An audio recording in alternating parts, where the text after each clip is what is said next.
Good morning बेटा, welcome back to the online class of SS. हम chapter 3 read कर रहे थे अपना, रूलिंग द कंट्री साइड, जिसमें हम पढ़ रहे थे। कल हमने मीन्स लास्ट लेक्चर में हमने पढ़ा था जो निज और रयोती सिस्टम थे इंडिगो कल्टीवेशन के, उनके बारे में। आज हम पढ़ेंगे ये जो कल्टीवेशन से जो किसान प्रभावित हो रहे थे बुरी तरह से, उनके कारण उन्होंने परेशान होकर विद्रोह किया और उसके बाद क्या कंडीशन रही। मार्च 1859, thousands of ryots in Bengal refused to grow indigo and ryots refused to pay rents to the planters and attacked indigo factories। 1859 में हेडिंग है ब्लू रेबिलियन एंड आफ्टर नील विद्रोह। और उसके बाद की स्थिति 1859 में 1859 में बंगाल के हज़ारों किसानों ने इंडिगो उगाने से मना कर दिया और प्लांटर्स को किराया देने से मना कर दिया और जो इंडिगो फैक्ट्री थी उन पर हमला कर दिया। वो आदमी जो प्लांटर्स के लिए काम करते थे उनका किसानों उन्होंने बॉयकॉटेड मतलब बहिष्कार किया। और जो गोमस्ताज थे, गोमस्ताज कौन थे? प्लांटर्स के एजेंट होते थे जो उनकी तरफ से काम करते थे। जब वो काम करने आते थे तो वर बिटन, उनकी पिटाई कर दी जाती थी किसानों के द्वारा। ठीक है।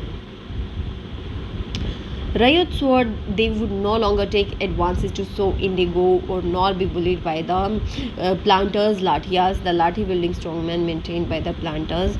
रयोस ने, किसानों ने कसम खाई कि वो अब इंडिगो की बुआई नहीं करेंगे, इंडिगो नहीं बोएंगे, उगाएंगे नहीं अब अपने खेतों में। और जो लाठियास हैं वो उनसे भी परेशान नहीं होंगे।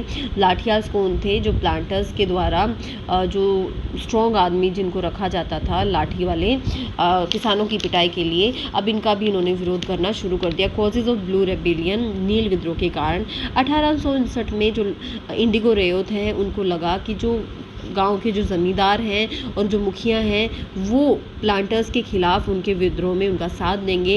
ये जो ज़मींदार थे ये नाखुश थे। क्यों? क्योंकि जो प्लांटर्स थे उनकी शक्ति बढ़ रही थी। And angry at being forced by the planters to give the land on long leases. और प्लांटर्स उनको फोर्स कर रहे थे उनकी ज़मीन को लंबे समय तक किराए पर देने के लिए। The Indigo peasants also imagined that the British government would support them in their struggle against the planters. When the news spread of a simmering revolt in the Indigo district, the lieutenant governor toured the region in the winter of 1859। अब देखो जो Indigo के किसान थे उन्होंने ये भी कल्पना की, ये भी सोचा कि जो प्लांटर्स के खिलाफ उनका संघर्ष चल रहा है उसमें अंग्रेज़ों की सरकार उनकी मदद करेगी।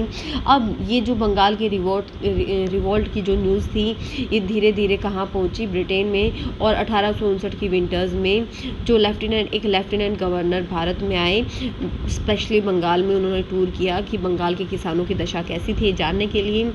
और इस टूर के बाद ये टूर उनकी प्लाइट, किसानों की बुरी स्थिति के लिए सरकार की सिंपैथी दिखा रहा था। ठीक है। When the magistrate Ashley Eden issued a notice stating the ryot would not be compelled to accept indigo contracts, word went around the Queen Victoria had declared that indigo need not to be sown। Eden section was read the spot of the rebellion। अब देखो जो Ashley Aiden आए थे उन्होंने एक notice जारी किया कि अब किसानों को जो कॉन्ट्रैक्ट है वो साइन करने के लिए फोर्स नहीं किया जाएगा। और उसके साथ ही क्वीन विक्टोरिया ने भी ये घोषणा कर दी कि अब इंडिगो को उगाने की ज़रूरत नहीं है। और एडन का जो एक्शन था ये विद्रोहियों को इससे काफ़ी मदद मिली। As the rebellion spread, intellectuals from Calcutta rushed to the indigo districts। They wrote on the misery of ryots, tyranny of planters and on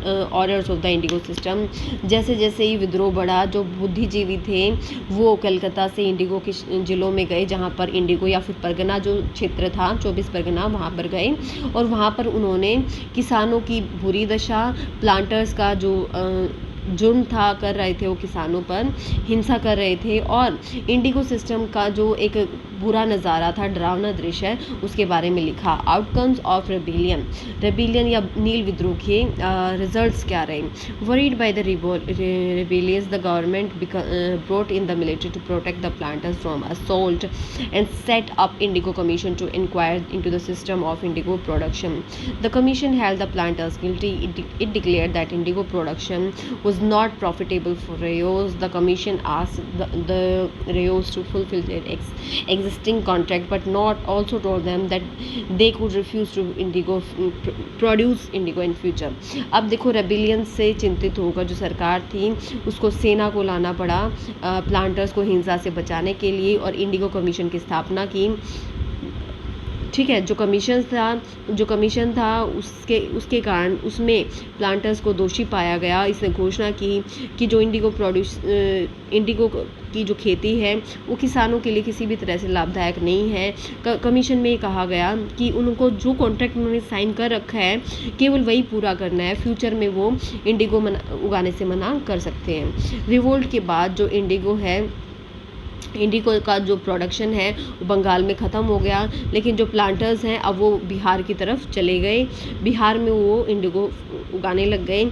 synthetic dies की डिस्कवरी के साथ साथ जो इंडिगो का जो बिज़नेस है वो बुरी तरह से प्रभावित हुआ, but yet they manage to expand production. लेकिन फिर भी उन्होंने कैसे करके जैसे तैसे करके अपना जो प्रोडक्शन है वो फैला लिया। Mahatma Gandhi visit in 1970 mark the beginning of Champaran movement against the indigo planters. 1917 में जो महात्मा गांधी बिहार के चंपारण में गए थे वहाँ पर उन्होंने बिहार में जो इंडिगो प्लांटर्स थे उनके खिलाफ क्या किया था, आंदोलन शुरू किया था। तो ये शुरुआत थी वहाँ से। ठीक है बेटा, अब देखो ये चैप्टर कंप्लीट हो गया है, इसको पढ़ें। महल क्या थे, गांव का समूह को महल कहा जाता है। मोर्टेज मतलब ज़मीन को गिरवी रखना। इंडिगो नील का पौधा होता है बेटा। ठीक है, तो पढ़ें इसको, डाउट्स एंड डाउट सेशन में क्लियर करें। Keep studying and have a nice day.